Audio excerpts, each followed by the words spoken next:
Hey, I'm Bret Primack, and I'm here with my friend Jim Eigo. It's New Year's Day, and we're getting ready for a recently inaugurated event. It's been around 3 or 4 years now, called Jazz Connect. It happens in January in New York. It brings together the jazz community. It's timed with an annual event called APAP, which is a presenters conference, and the Winter Jazz Festival. So Jim, who's the force behind Jazz Promo Services and a lot of those emails that we get, and me, Bret Primack of Jazz Video Promotion, wanted to put together a little event. So we're doing the first unofficial Jazz Connect after party. It's going to be on January 9th, that's Friday, after Jazz Connect concludes, from 6 to 9 p.m. around the corner from Jazz Connect at 212 East 52nd Street. That's between 2nd and 3rd. It's on the 3rd floor. Something Jazz Club is a little hip room that I'm sure you'll dig.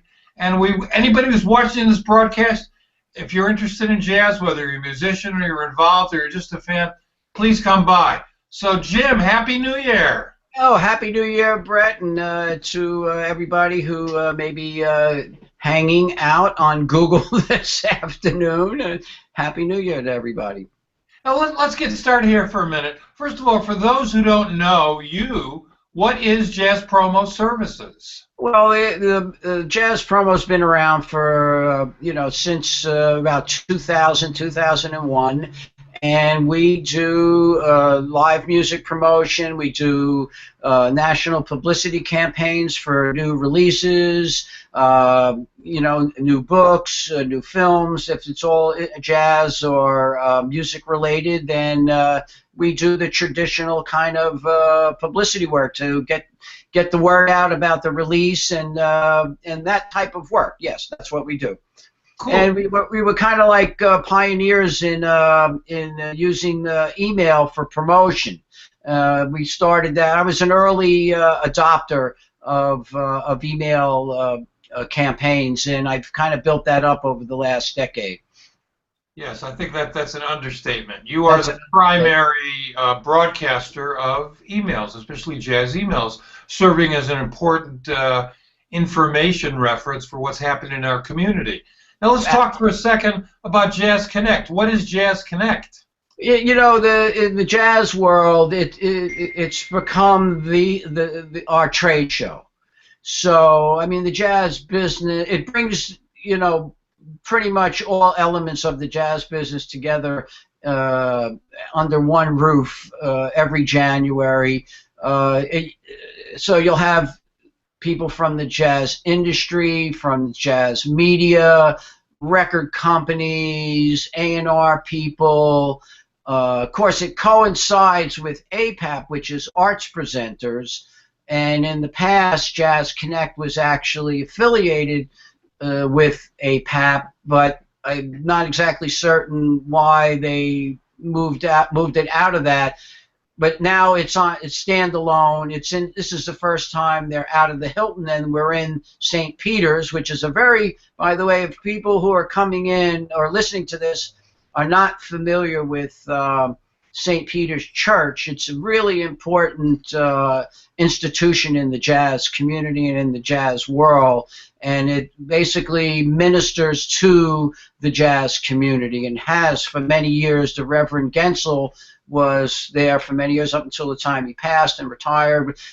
So many memorials for jazz musicians and live concerts. They have a Jazz on the Plaza series every year. They host Prez Fest every year. So this is where jazz, and so there's a big jazz history at St. Peter's Church. It's a very, very cool place, and Jazz Connect is going to be there, and anybody who's in the jazz world will be attending, and it's our trade show.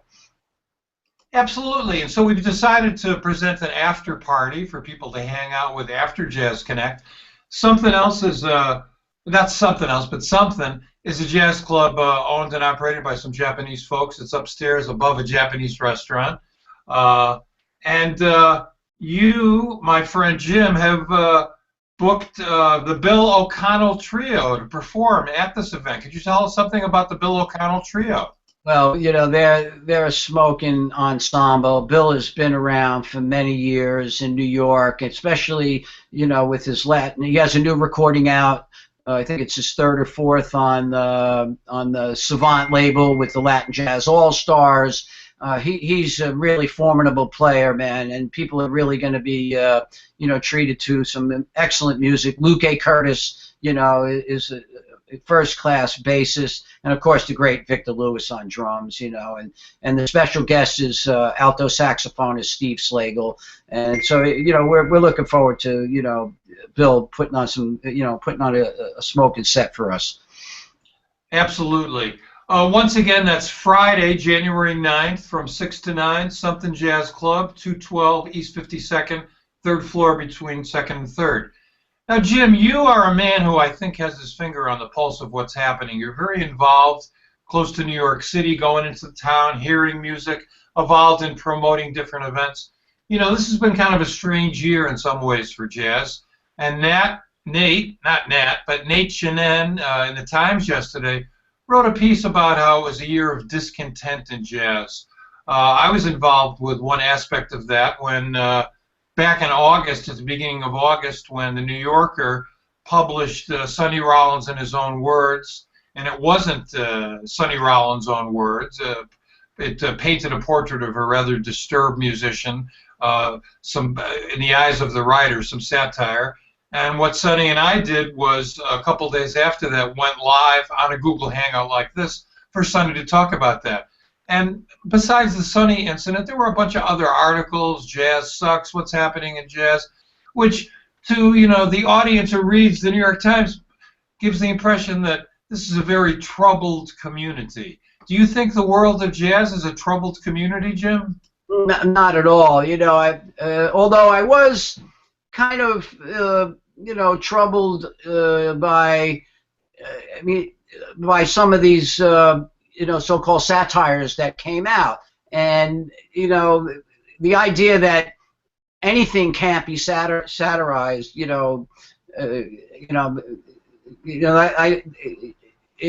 To me, it's like it made it out like it was fact.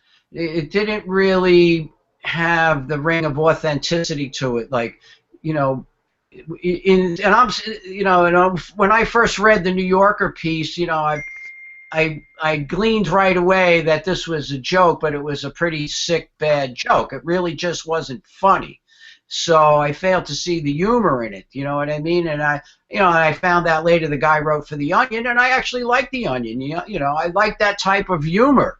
And the fact that he was putting words into Sonny Rollins' mouth didn't really sit too well with me, and I'm really happy that you did what you did with Sonny. And Sonny's cool, man. He came right out and said, he was a big fan of Mad Magazine, and so am I. When I was a kid, in fact, I still have a subscription to Mad because I passed that on to my teenage son, and he reads Mad Magazine, So, yeah, but as far as there seemed to be like a number of these. There was kind of like attacks, counterattacks. And I believe there was also Nate had mentioned, I think, something about the Washington Post piece, which was also similar, and where it just really wasn't funny. It just seemed mean-spirited to me. And, it's not that jazz is sacrosanct. I mean, you make your living in jazz, I make my living in jazz, and we do it because of love, and, hopefully we can pay the bills at the end of the day. But it doesn't mean that artists like Sonny Rollins are above, being satirized or being made fun of. There's probably lots of room for that. In fact, if you want good jazz humor, I suggest you go out and buy Laughter from the Hip or read Bill Crow. Genuinely funny people. And I guess some of the funniest people on the planet are jazz musicians. Their self-deprecating humor speaks louder than any of those satires in the New Yorker, and that's what the New Yorker should have done. They should have went and talked to some working jazz musicians, who have to put up with all the BS every different day in and day out from, just being in that lifestyle, man. And the way they deal with it is humor. So I think the New Yorker missed the boat on that one. Oh yeah, big time. Now, in terms of what's happening in jazz today, You know, in the past few years, it's been a tremendous, well, it's more than a few years now. It's been a downturn. The record business doesn't exist like it used to. The sales of CDs and now even MP3 files are down considerably. A lot of young people don't even buy music. They get their music through streaming, through Spotify or Pandora. Uh, but you're kind of in touch with the live scene in New York and also with independent artists releasing. Is there an active live jazz scene in New York? And are there new artists who are emerging? Absolutely. Look, the jazz scene in New York is vibrant. I mean, vibrant's not even the right word. I mean, there is so much music happening in New York City. I mean, it is the capital of the known jazz universe. And 365 days a year, you can go out and hear live jazz music in New York City. And you could hear, and New York is probably one of the few places on the planet where you could literally hear every conceivable style of jazz music being played on any given night. I mean, you got places like the Ear Inn, where you have stalwarts of kind of early jazz, like John Eric Kelso and musicians like that, and played really well in a really cool little setting, way down below Greenwich Village. And then you get into the Village, and you have the golden triangle of the Village Vanguard and Blue Note and Cornelia Street Cafe and 55 Bar and Smalls. And Smalls just opened a new venue called Mesro, which is a wonderful little space, that's kind of dedicated to, duos, intimate duo settings, piano and bass, or voice and bass, or guitar and bass, really nice. And, you got a Zinc Bar in the Village that a lot of Afro-Cuban music played at Zinc Bar. You got the bar next door, and again, a very intimate space where you're going to hear new up-and-coming and emerging artists. You have the New School right in Greenwich Village. People like Reggie Workman teach there, and other people. So a whole host of students are coming out of the Manhattan School of Music, out of the New School, out of Mannes. They're coming into New York from Berkeley. So there's like a really, young scene of new. And I mean, I'm in the business, and I find it difficult sometimes to stay on top of everything. Just new day. A lot of information flows into my inbox just because of my Jazz Promo email service. So I'm constantly trying to stay up, who the next guy is, and that's even subscribing to like numerous blogs, who's being written about, and at least every single day of the week I'm learning about a new musician coming on the scene with a lot of talent. And with the death of the major labels, I mean, Concord is left. That's really the biggest major. Our artists, even though they might not be able to sell the recordings, but they serve as a showcase, so to speak, are artists releasing new recordings? I think I speak to all the editors of all the jazz magazines, either directly or through email, and just in my conversations as a publicist promoting new releases, I know that there's an avalanche of new releases every year. I mean, some of the editors have, told me, that on average they're receiving 300 to 500 new projects a month. A month? A month. And that's, internationally. And, I mean, listen, maybe the major labels, look, there's been a consolidation of the major labels. I mean, I remember when I was started in the record business 40 years ago, there were 5 major record companies. I think we're down to 3 now, and, Sony owns BMG, which was RCA, so you're talking about one of the, a company that owns one of the largest repositories of American music, in one company.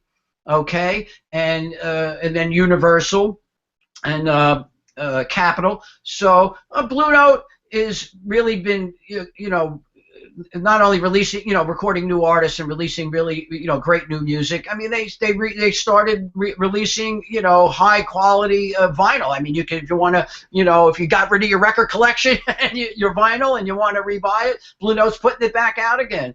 There's a lot of really interesting independent labels now that are pretty successful. I look at Resonance Music and the reissues that they're putting out. I look at Zoho Music, one of my clients. I look at, that really puts out a lot of great stuff, including Arturo Farrell, who won the Latin Grammy this year, Yeah. I look at Planet Arts. The Vanguard Jazz Orchestra, an institution here in New York.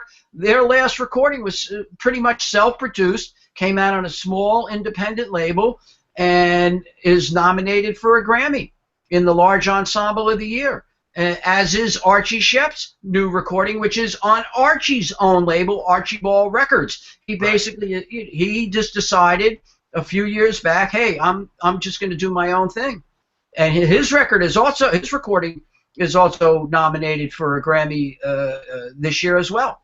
Yeah, well, that's one of our favorite recordings of the year.